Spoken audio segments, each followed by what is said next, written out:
the recipe. This is God's order.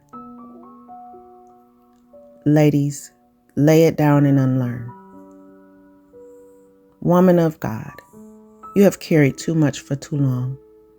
Not because you wanted to, but because life forced you into positions your spirit was never designed to hold. You stepped up because you thought no one else would. You led because you didn't feel led. You fought because you didn't feel covered. You spoke because silence felt unsafe. God is calling you to pause, regroup, renew, unlearn. Come unto me, all who labor and are heavy laden. I will give you rest. Matthew 11:28.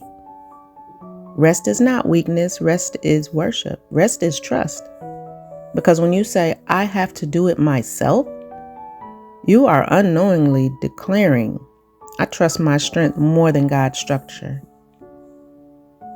And that is not empowerment. That is exhaustion dressed as authority.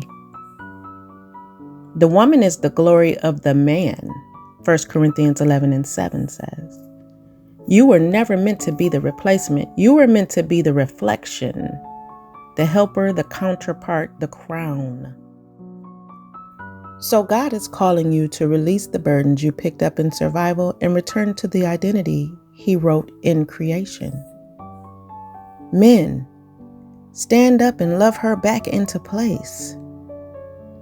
Man of God, she is broken. Not because she fell, but because she carried what you were built to hold. And now that God is restoring her, He is summoning you. Not to speak, not to correct, not to demand, not to dominate, but to stand. Husbands, love your wives as Christ loved the church and gave Himself for her. Ephesians 5:25. Christ didn't restore the church with lectures. He restored her with sacrifice. Your assignment is not to fix her, it is to cover her.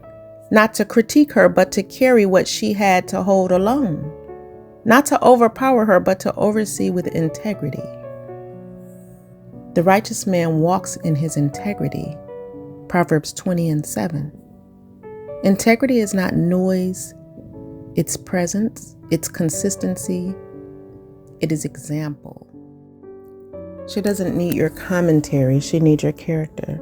She doesn't need your dominance, she needs your devotion. She doesn't need your ego, she needs your endurance. Because when a man stands, a woman can finally rest. And when a woman loves like Christ, a woman heals like the church.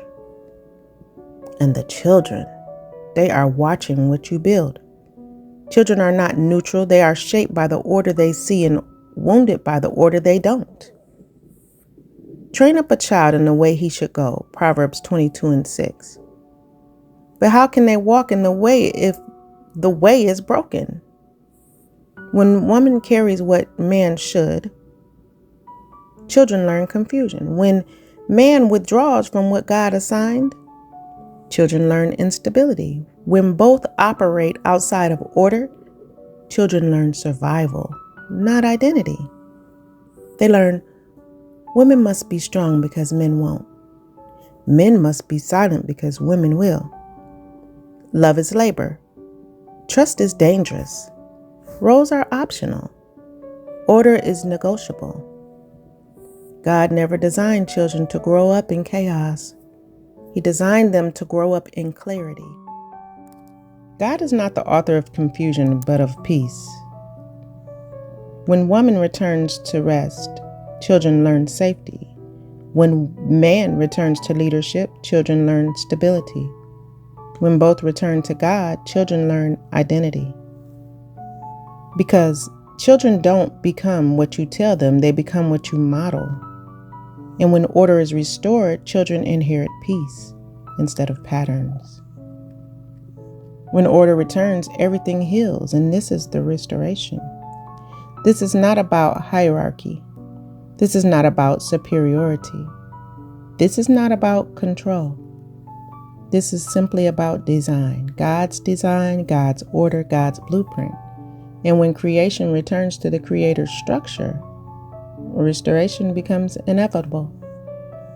Woman heals, man rises, children flourish, families stabilize, generations shift, cycles break, trauma loses its voice, bitterness loses its grip, confusion loses its power.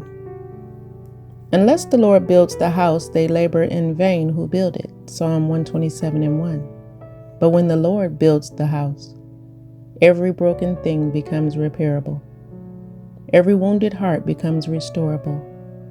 Every misplaced road becomes realigned. Every child becomes rerouted. This is the restoration God sees, the restoration God desires, and the restoration God is initiating. And it begins with the understanding of just one. One woman who unlearns, one man who stands, one child who witnesses order, one family who returns to God. Because when one returns, many follow. And when order returns, everything heals.